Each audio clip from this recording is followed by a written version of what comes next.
তো কালকে সন্ধেবেলায় ফের গেছিলাম ঝাড়গ্রাম জেলা মেলা দেখতে, কিন্তু এবার ফুল কনসেন্ট্রেট খাবার দোকানের দিকে। বললাম খাবার দোকান, কিন্তু প্রথমেই চোখে গেল ইনস্টা রিল স্ট্যান্ডের দিকে। 30 টাকা করে নিচ্ছে। তারপর মোমোর দোকান, তারপর এই চিকেন ড্রাই ফ্রাইয়ের দোকান। হেভি গন্ধ ছাড়ছিল। তার একটু আগে গিয়ে পটেটো ফ্রাই স্পাইরাল ভাবে ভাজা করছে। তারপরে ঘুগনির দোকান। তার আগে গিয়ে আবার ড্রাই ফ্রাই। তার একটু আগে গিয়ে স্পেশাল চায়ের দোকান। তারপরে এগ রোল চাউমিনের দোকান। তারপর এক ভ্যান বাদাম। তারপরে স্পেশাল বেনারস পানমহল।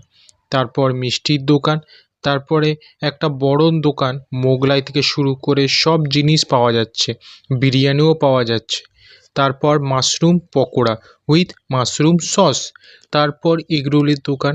তারপর চিকেন কাবাব, ঘুগনি।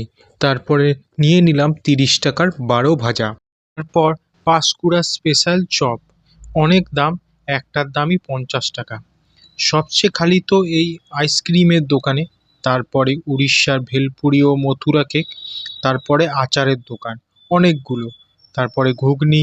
তারপর চিকেন পকোড়া, লুচির দোকান, পাপড়ি চাট, ফুচকার দোকান, এগ রোলের দোকান, দই ফুচকা, কুলফি মালাই, সঙ্গে হট মোমো। তারপরে স্পেশাল চিকেন ফিটা। উফ কি গন্ধ। তারপরে চপের দোকান। শেষে একটু প্রোগ্রাম দেখে সোজা ঘরে।